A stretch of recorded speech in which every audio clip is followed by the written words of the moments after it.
Alright, okay, where were we at with this here? Alright, we got the bridges in. Time for the valve cover? It's looking like it.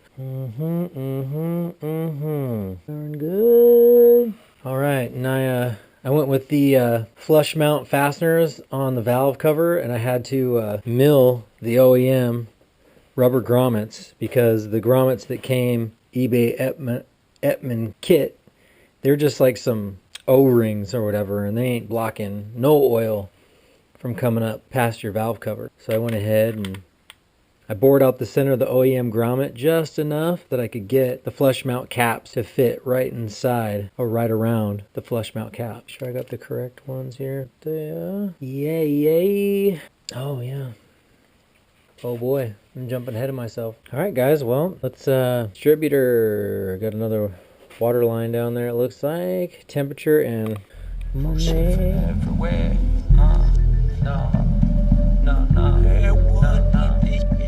Make sure it don't leak. Got the external MSD blaster wired up to the OEM distributor. Down low, below.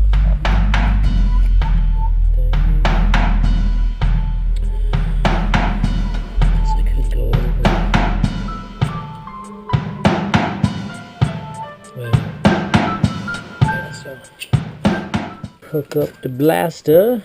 The Ultra Race manifold's throttle position is tilted, where on the Skunk 2 Pro Series is straight with the plenum. So we'll get into this a little bit and see what's going to require of me. Make sure I don't drop the copper rings.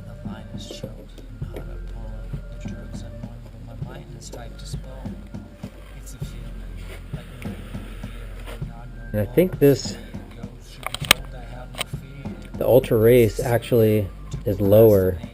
I think the plenum on the Pro Series 2, the runners kind of curl up and sets the plenum higher up within the engine cavity. So I might be able to twist my 45 accordingly to get the desired. I think I want my... And let's gap up some freshies, 17, so when I get to the dyno, I'll drop these bad boys in.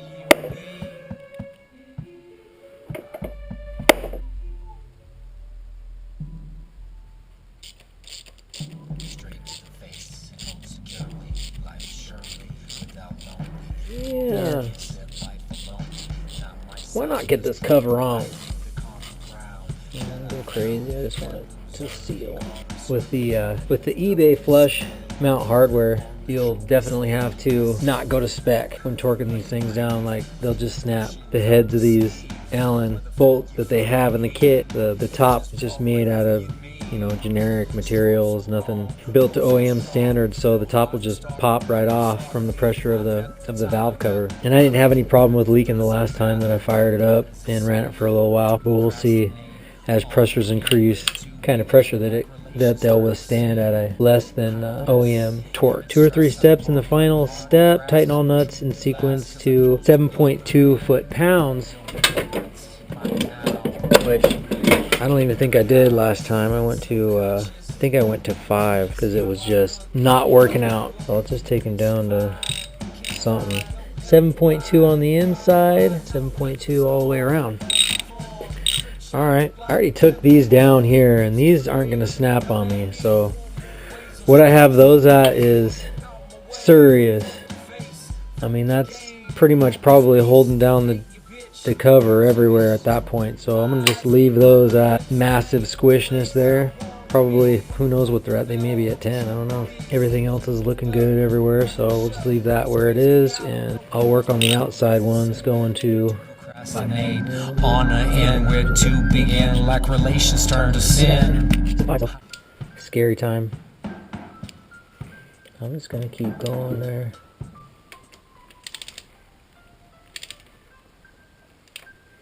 Oh yeah, so you guys remember when I was doing the head, the upper radiator hose inlet housing, it didn't come on my eBay head, the GSR that I picked up, and I didn't have anything around that worked, and went to all the junkyard. All right guys, heading to the junkyard to find that radiator hose inlet for the cylinder head. Hopefully we can find it. Let's see. Here we are. Let's see what we can get. Keep your fingers crossed for me, you guys, because the website said they had at least 3 here, and I get here and they're saying there's only 1. So keep your fingers crossed for me, you guys. Guys, we struck out at the other junkyard, and I remember that there's a Honda auto wrecking lot in Snohomish that's closer to my house, so we're going to check that out and keep our fingers crossed, because there was only, actually there was 3 cars at the other place, even though they said there was. This place is crazy, dude. It just goes on and on and on, and they're going to take me to the Honda section. Well guys, out of all the Integras that are here in this line, none of them are VTEC. Oh well. So just keep on looking. Ugh.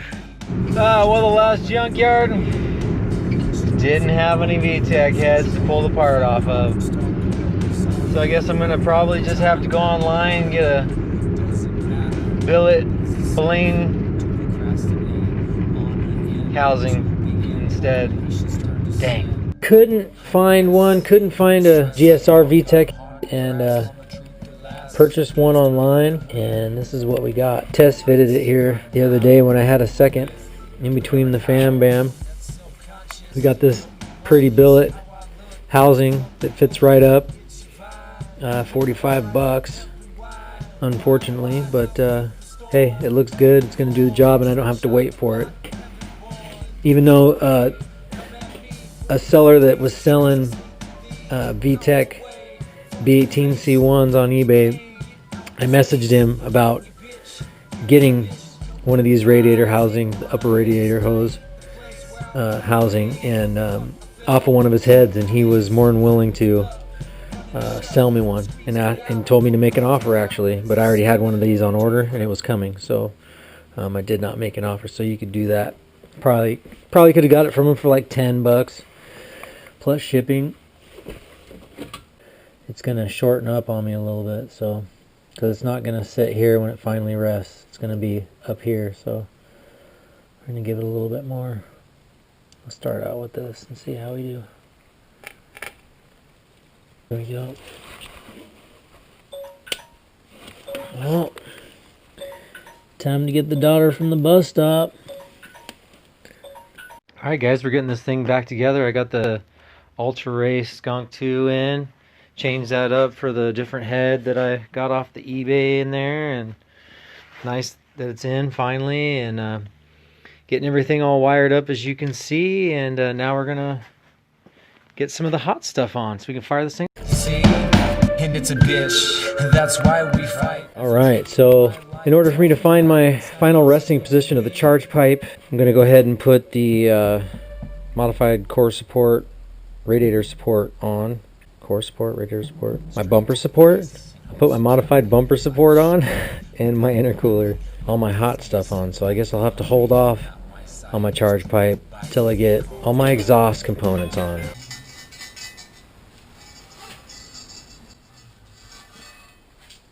Can you guys hear that? It's not supposed to be in there. See what it is? It's like a gift. Valve stem, maybe? Good thing I wasn't at idle. That didn't make it to the turbo for all that failure.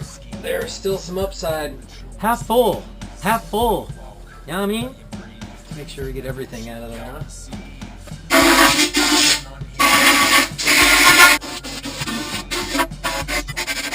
A new manifold, and like I said before, it hasn't really ran in this car very long at all.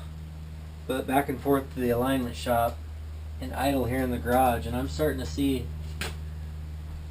a couple little spots where it looks like there's some rust on it, and it's like, it's supposed to be freaking stainless, dude. What the hell? You guys can see it. There's a little bit right there, right there. This thing's brand new. Some right there.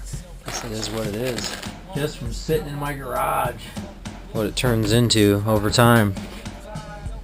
Why now weather the storm on the form? Straight shot in the plot, heaven born. And used to fear, come at me 4 more ways on straight. I say to thee, out my way.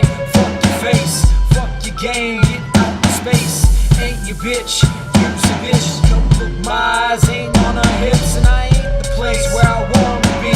What the fuck I feel, no truth to be. Since you hooked up, running the show, squeeze me out, no cause to howl. But is it safe to procrastinate on an end where to begin? Like relations turn to sin.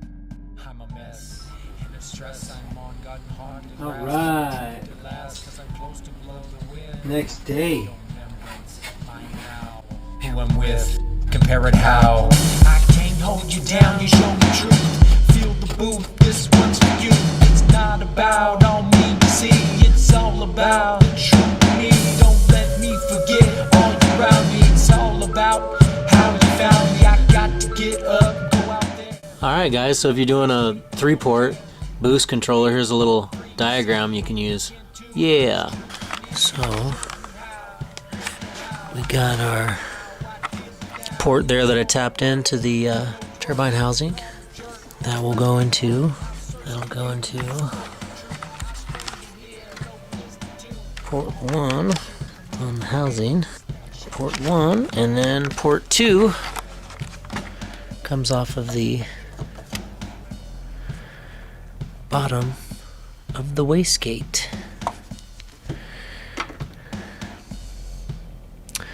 So trying to remember why I had another T on there. The hell was I doing? Alright, and that's why I do this. So I can make the mistake. And if y'all is watching, hopefully you don't make one. So it says on the diagram that port 1 comes off of the port 1 is turbo pressure, which they show comes off the bottom of the can. So my bottom can, I'm gonna have the bottom of the can, because mine are upside down. So here's my bottom of my can here on my wastegates that I have teed together, and then I have another T that I will run to the turbo, so that the turbo and the bottom of the can, per the diagram for the 3-port solenoid, goes into port 1. So now we'll take my turbine housing hose, attach it to, there we are.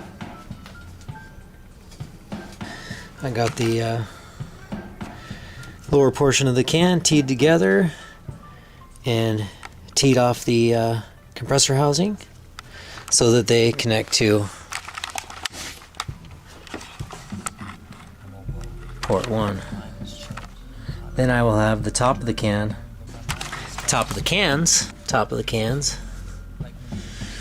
and I had some clearance issue, so I didn't go off the complete top of the cans. I plugged the top of the cans and went top of the can through the side mount of the top of the can, teed together, and then we will have this bad boy plugged into port 2. Yeah. 3-port solenoid. Top of the can goes to port 2, and lower portion of the can teed off turbo housing to port 1. No, I can't believe I love this path to see, and it's a bit. Alright, we got all the zip ties on, and wipe the hoses off. What's the point of having red hoses if they're turning black? So yeah, nice and shiny and sparkly. We're gonna go ahead and before I put the intercooler in and the bumper support, we're going to install the water lines and the oil feed line. Well, Probably gonna hold off on that, guys, because when I went with my 10 and return line from the turbo, my drain line, I guess my slack was just a little too short, and with the straight fitting here, of course, it caused it to crimp a little bit right here, and I don't want that. You know, I could have went with a little bit longer of a line, and a half line, but I got a 90 coming. It'll be here in a couple of days. It should turn up right about here like this, and then my line can come down into it. It's either that or I just run a longer line right now. I'm gonna have to just do it, man.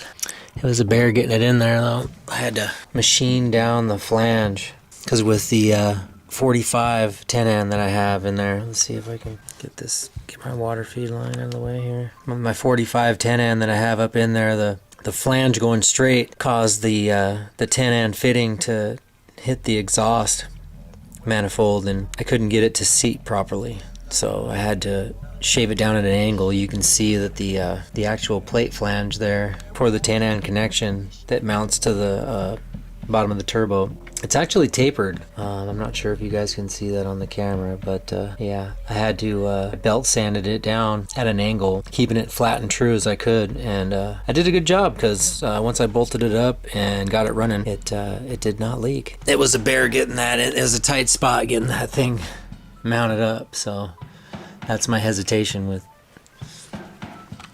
especially that it's not leaking, pulling it back down and going with a longer hose. If I go with a longer hose, it'll just kind of have a little bit of a loop right here. Even though I got the 90 coming, I could save the 90 till I do an oil change later, I guess.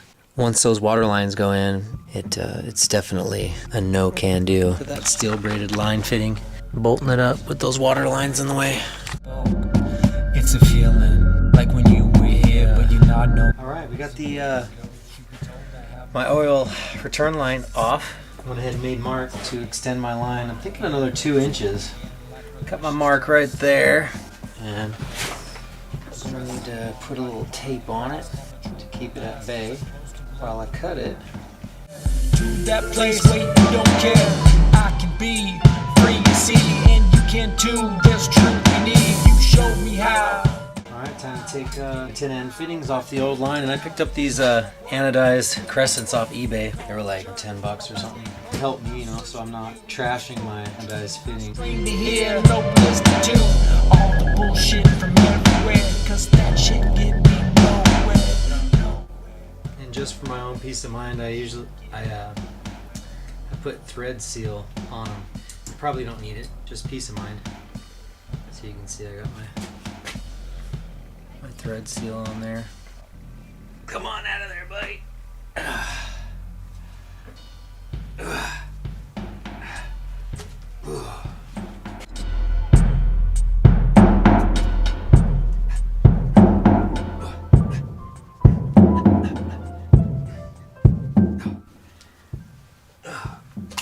Yeah.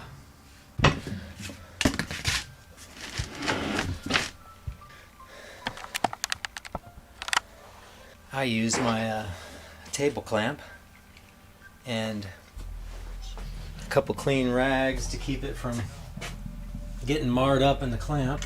Clamp mounted to the bench here. Fitting is sitting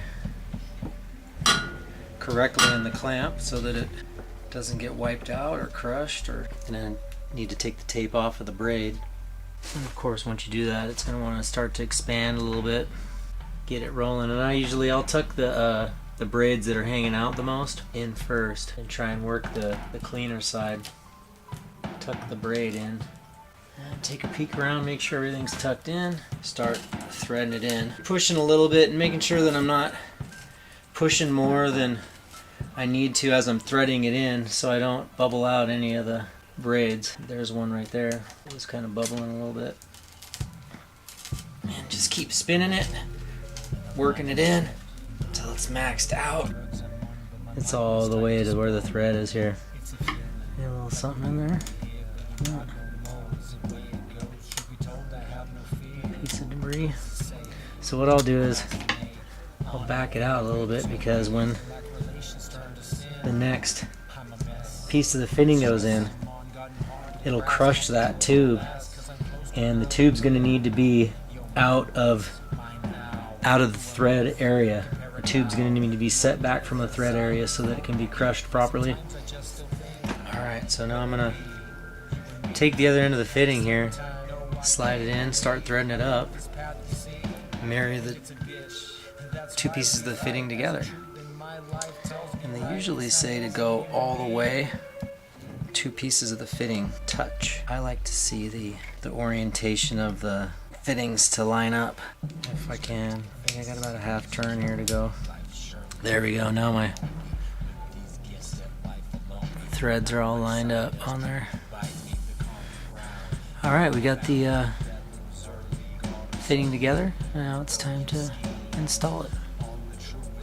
Okay guys, we got the turbo manifold in, got the wastegates on, got the turbo on, got the drain line hooked up. Actually swapped out the other one I didn't like so much, so. And got the boost solenoid hooked up. Getting